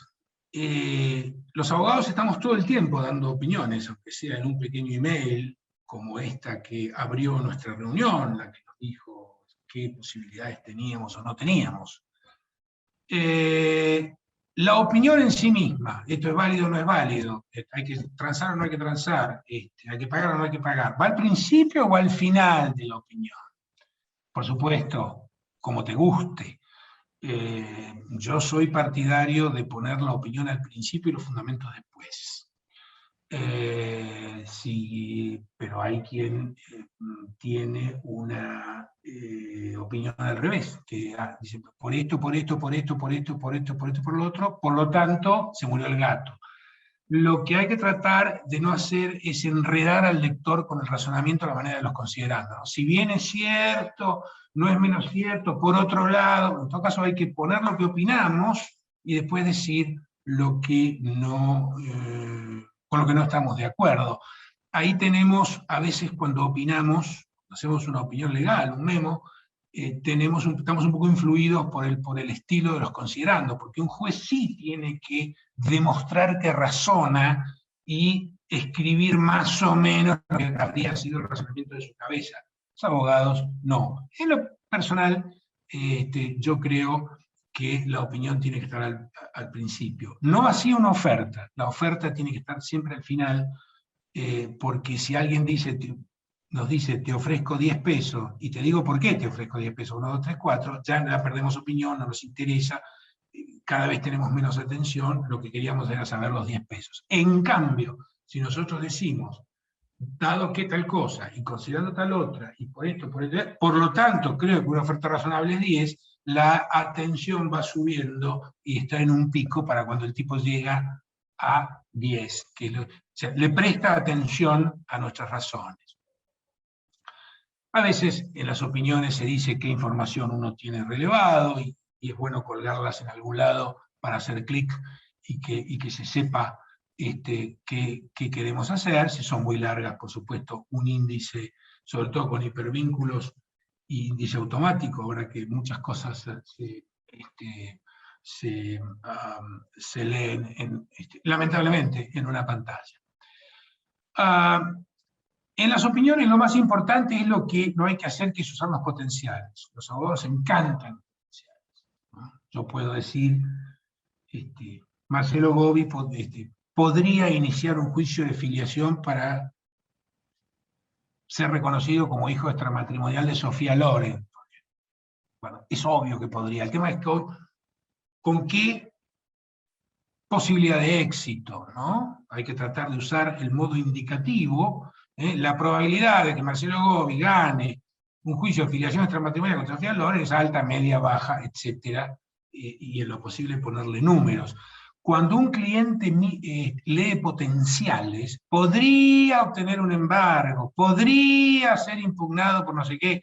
Bueno, siente falta de compromiso. Hay que tratar, esto no tengo tiempo ahora de decir cómo, pero está en mi material, hay que tratar de decir lo mismo en el modo indicativo, afirmando, y en la medida de lo posible, cuando no se olviden que nosotros vendemos confianza y seguridad, el grado mayor razonablemente posible de confianza, de seguridad, dadas las circunstancias, es justamente la mercadería o el servicio de un abogado. Los potenciales vuelven locos a los clientes. Sería cuestionable, ese tipo de cosas. Búsquenle la vuelta para usar el modo indicativo de los tiempos verbales en reemplazo de los potenciales. Esto ya lo vimos, vamos a hacer solamente para no perder posición, y hay que tener mucho cuidado con lo que se llama falsos amigos. Los falsos amigos es una expresión que es cuando estamos usando nuestro idioma, en este caso el español, pero tenemos ya sea una traducción literal de algo que es lo mismo, pero que en otra cultura o en otro idioma, o en otro país con el mismo idioma, quiere decir una cosa distinta. O sea, ustedes saben que hay, ya terminamos, hay una cantidad de palabras que en el mismo idioma quieren decir cosas distintas u opuestas. No solo el famoso eventualmente para uno que habla en inglés, porque eventually en inglés quiere decir que es algo que sí o sí va a ocurrir, pero que yo no sé cuándo, pero que eventually te voy a pagar, no sé cuándo, porque queda tranquilo que eventualmente en español es no sé, te voy a pagar, por ahí sí, por ahí no, eventualidad. Bueno, el eventualmente arma mucho lío, lo mismo que a veces conceptos jurídicos que traducimos, ¿no? Los mejores esfuerzos, best efforts en un contrato anglosajón, es una obligación heroica, es un esfuerzo tremendo, no es si puedo lo hago, como nos parece a nosotros. Y así hay un montón de cosas, pero también dentro del mismo idioma, ¿no? Una vez yo trabajaba en una empresa española y un compañero de Madrid me llamó, era tarde, y me dijo, ¿qué tal, Marcelo? ¿Siempre ahí currando? Bueno, en España currar es trabajar denodadamente, matarse, trabajarse muy esforzadamente. Todo lo contrario que para nosotros, que es robar la plata, que estar becado, que rascarse, qué sé yo, sin curro. Bueno, si ustedes le dicen a un colombiano o a un venezolano, ahora quiere decir un rato, es como cuando el mozo dice ahora vengo, eso es ahora, para decir en este preciso instante. En Colombia por eso se dice ahorita, creo que en México también, ahorita. Entonces, ahora y ahorita. Un chileno luego quiere decir ahora mismo. Oh, estás resfriado, Marcelo, que te mejores luego. Porque luego quiere decir, es arcaico, el Quijote lo usaba, si ustedes lo leen, de esa manera, luego quiere decir ahora mismo. Bueno, esos son los falsos amigos, las cosas que se traducen mal o que tienen otra, por ejemplo, compromise, por compromiso, que quiere decir otra cosa en inglés. Bueno, estas son las malas traducciones, hay que tener mucho cuidado. Desde que se inventó el procesador de texto, nuestro amigo, hay otra cosa que lamentablemente es muy común a los abogados y que las reglas de estilo y demás tratan de desaconsejar, que es decirle o hacerle creer a un lector, uno, que no presta atención. Como si ahora yo a ustedes los acusara de estar poniéndome cara y de no darme ni siquiera la más mínima bolilla de lo que estoy diciendo. O la otra, confesar que no todo lo que escribo es importante, porque los abogados adoramos los enfatizadores, en lo posible muchos. Negrita, subrayado, cursiva, mayúscula, etcétera, etcétera, en lo posible muchos. Eso desde el punto de vista comunicacional, primero, le está diciendo el pastorcito mentiroso, ¿no? Que no todo lo que yo escribo es importante, por lo tanto lo que no destaco no hace falta leerlo, porque como no lo destaqué, un día vino el lobo de verdad y yo. Segundo, que no presta atención el otro, y por eso hacemos estas cosas, ¿no? Por eso hacemos estas cosas. Saco un párrafo de la LEF, por supuesto, me leyó después 4 o 5 páginas del poema, las había corregido según un depravado principio de ostentación verbal, donde antes escribió azulado, ahora abundaba en azulino, azulenco y hasta azulillo. La palabra lechoso no era bastante fea para él, en la impetuosa descripción de un lavadero de lana, prefería lactario, lactinoso, lactescente, lechal. Esta es una broma que hace Borges al imaginario escritor Carlos Argentino Daneri, que es bastante parecido a la sentencia que Fabiana nos leyó, ¿no? Me parece. Lactario, lactinoso, lactescente, lechal, o sea, lechoso, no era, por supuesto Borges ni subraya, ni pone negritas, ni resalta, ni pone cursivas, ni mayúsculas. El subrayado es un resabio de la época en que las máquinas manuales de escribir solamente permitían eso para resaltar algo, no había otra manera. Hoy en día, en estilo, se prefiere no resaltar nunca, salvo excepcionalmente con la negrita, digamos, y no con el subrayado ni otra cosa, y mucho menos superponerlos a todos. Finalmente, un tip para ustedes: los anglosajones suelen escribir con alineación de párrafo a la izquierda, como ve que está, digamos, derechito, digamos, parejito a la izquierda y desparejo a la derecha. Eso se llama alineación a la izquierda, control Q en el Word. Eso es común en los anglosajones. Los latinos preferimos el famoso justificado, que es común en el mundo judicial también. Eso es cuestión de gustos. Algunos organismos, la Comisión de Valores estadounidense, por ejemplo, exigen que no se justifique, porque aunque estéticamente a nosotros nos gusta más justificado, el cerebro, digamos, para que exista justificado, lo que hace el procesador de texto es expandir y contraer la distancia entre las palabras para que quede parejito. Entonces, como el cerebro es muy rutinario, cuando ve un espacio mínimamente más largo, después otro más corto, digamos, se desconcentra y se fatiga. Si ustedes tienen que revisar un texto largo, que hagan ustedes un borrador, hacer la última revisión, que siempre se recomienda hacer en papel y demás, y quieren tener más atención y cansarse menos, aunque les parezca antiestético, háganlo sin justificar. Aunque después cuando lo impriman o hagan el final, lo justifiquen. Pero para revisar, revisen sin justificar. Se van a cansar menos, van a tener más atención. Esto tiene una cantidad de explicaciones neurológicas, digamos, que exceden las posibilidades de esto que ya se termina. Nadie lee lo que escribimos porque tenga ganas, sino por obligación. No se olviden de eso, háganle la vida más fácil, pongan al lector como centro. ¿Qué es lo que yo les dejo? Si me permiten y si tienen interés. Le voy a dejar esta presentación, simplemente por si les divierte tenerla como una ayuda a memoria. Mis recomendaciones, mi papelito para la sala de espera del dentista, que tiene tanto convenciones, aquello que no está ni bien ni mal, como recomendaciones, las que propenden a una comunicación más eficaz y más efectiva.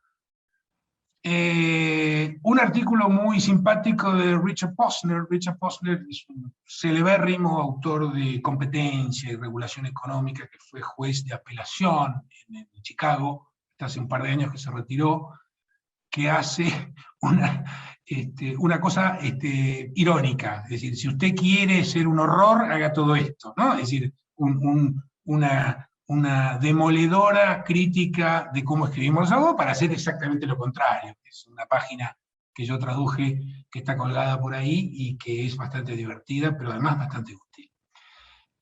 La entrevista a RBG, que les conté.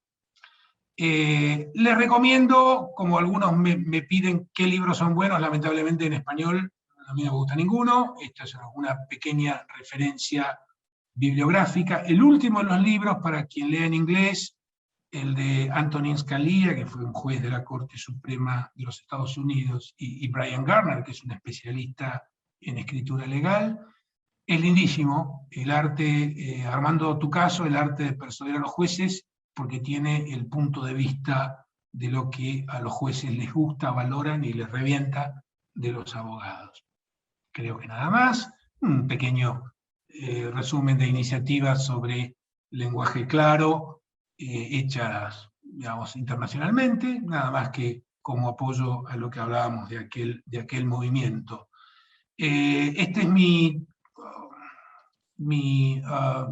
correo y mi teléfono. Yo les pido, más que les ofrezco, pero por supuesto también les ofrezco, aquellos que quieran utilizar estas cosas, aquellos que quieran hacer el asado y autoentrenarse a ver cómo les sale el asado y encuentren dificultades o sugerencias para que yo mejore esto, o críticas, o si hay algún elogio también, me pueden escribir, me encantaría, y hablo, o me llaman, o como quieran, yo estoy a disposición. Estos son los materiales de backup. No tengo más nada, perdón, se me fue. Voy a dejar de... Esto quería hacer. Ahí está. Lo que quería hacer esto, pero bueno, yo soy medio pretecnológico. A disposición de lo que quieran, y les voy a pasar ahora, si les parece, por el chat un link donde tengo este material, que a su vez ustedes hacen clic en la página en el link que tiene la página de los materiales, y ya está todo, me parece, ¿no? Lo puedo pasar por el chat, ¿no, Irene? Buenísimo, sí, genial. Si es así, mucho mejor. Yo había estado dando, y encima lo di mal, así que lo puse 2 veces, el mail de socios, pero me parece que va a ser más práctico. Y a los que están siguiéndonos por Facebook, que es mucha gente, te digo que se te armó ahí otro auditorio. le vamos a hacer llegar también este link, que si está todo, digamos... No, pero creo que fue, ¿sabes qué? Fue a Andrés y... No, pero yo tengo que mandarlo a everyone, espera. Sí, Tengo que abrir más la caliente, como dice Lelutier. sí.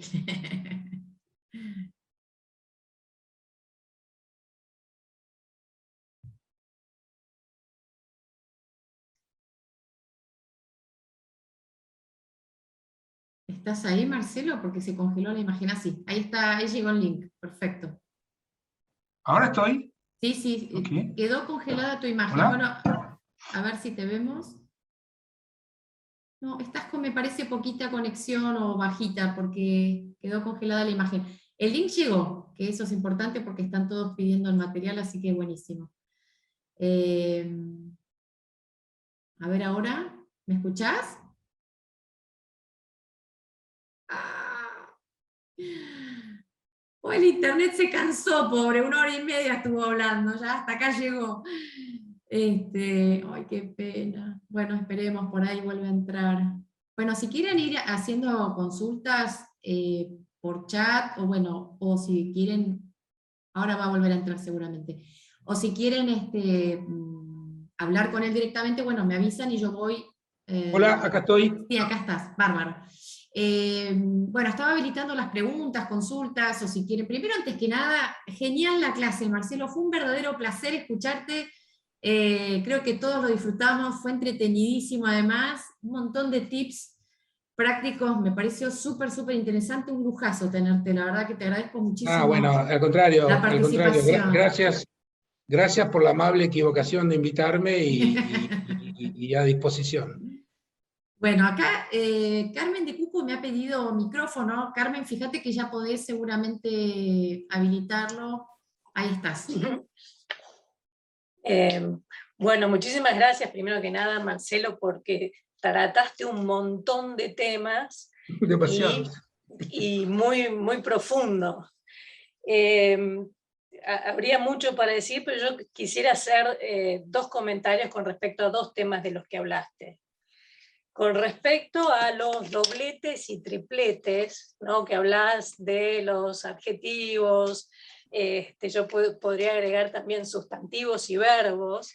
Yo creo que lo que nos pasa a los abogados, y acá salgo a defender al gremio, es que la ley, si vos te fijás, por ejemplo, el Código Procesal, habla de, en el artículo 163, la sentencia definitiva, hechos reales y probados, cuando por su número, precisión, gravedad y concordancia. Después habla de la decisión expresa, positiva y precisa. Entonces lo vemos continuamente.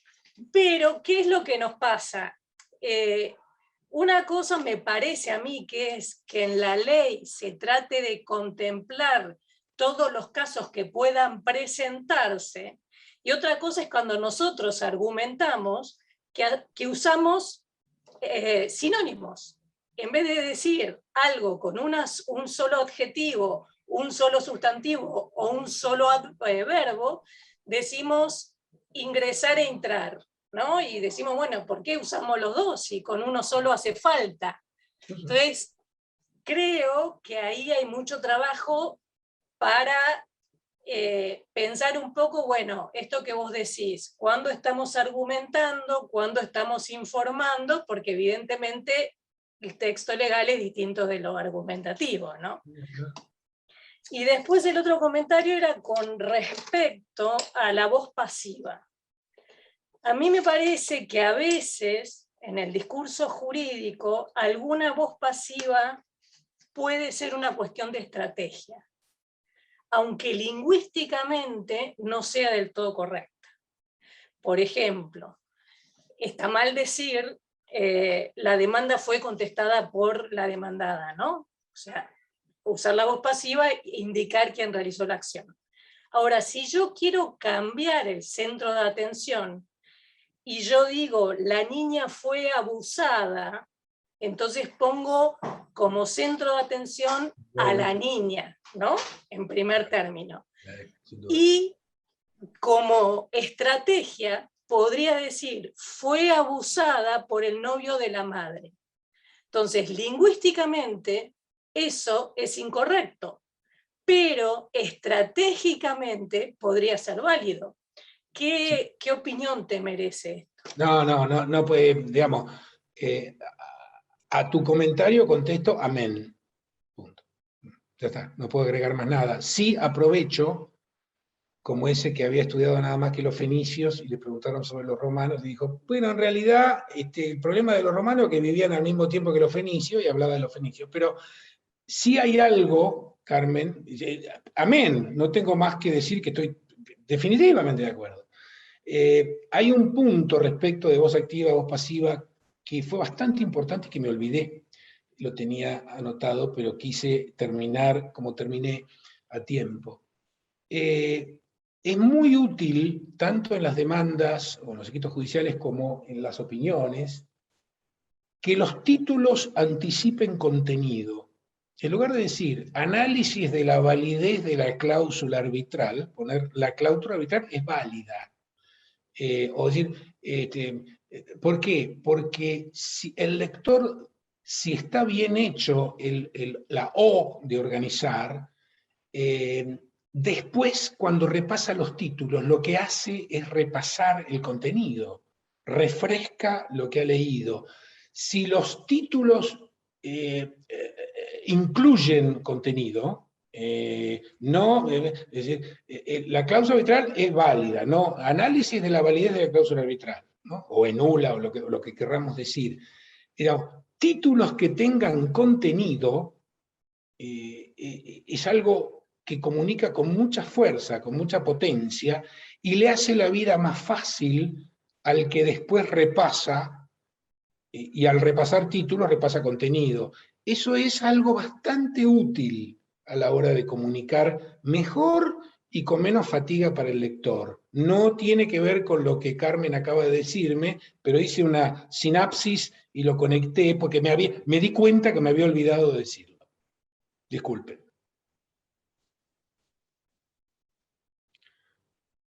Muy ¿Qué bien. más? No, preguntas. Hay alguien que dice, que tiene un problema para levantar el material. Sí, que entró y pudo bajar la presentación, pero que aparentemente no estaría el resto de los ítems que mencionaste. Qué raro. Bueno, ¿cómo hacemos para no demorar en este momento? No, vos lo que podés hacer es, si querés mandarme a mí la información, yo he estado poniendo acá el mail nuestro. Ok, yo uso OneDrive para esto, hago una carpeta bien probada de OneDrive y te mando el link. Seguramente por el peso debe ser, segura, sí. Ok. Yo vuelvo a pegar acá el mail, ustedes me mandan y se los hago llegar. Lo mismo que la gente que está pidiendo. Entonces voy a mandar al viejo estilo los adjuntos para exacto, sí, con eso nos que a partir de socios, punto ahí que estoy viendo, sí, la gente pueda tener lo que quiera, y por supuesto si me escribe a mí también con mucho gusto. Sí, habías puesto vos creo también tu dirección, ¿no? Si la querés volver a poner para que también te tengan de contacto por cualquier consulta posterior o lo que quieran. A ver.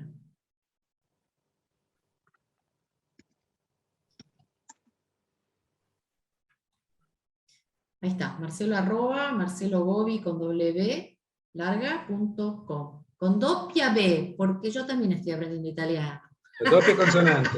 Doppia consonante. Muy bien, bueno, si no tienen ninguna otra pregunta, bueno, yo quedé fascinada con la clase, me encantó, te vamos a volver a invitar, vamos a pensar qué nos podemos inventar para que vengas otra vez a charlar, a dar una linda clase como la de hoy. A todos le dirá lo mismo. No es cierto. Bueno, gracias a todos, un gusto saludarlos. ¿Sabés que estaba pensando que lo bien que nos vendría a nosotros internamente para mejorar nuestros copetes, ¿viste? Para los fallos, para sumariar? No, bueno, debo decirles, total ya prescripto todo, que mi primer trabajo, a los 23 años, cuando egresé de abogado, como abogado, fue hacer algunos sumarios para el derecho. Y alguna vez, por supuesto, llama a un tribunal y dice, eso no es lo que nosotros, eso no es lo que, los sumarios, ¿no? Eso no es lo que nosotros hemos resuelto. Sí, me pasó. Y sí. Bueno, mi primer trabajo también en el derecho. Qué casualidad. Bueno, muchísimas gracias a todos por participar, por quedarse hasta esta hora. Gracias, Marcelo. De verdad, lindísima clase. Gracias Muy bien, y hasta nos vemos. pronto. Chao, chao. Bye, bye.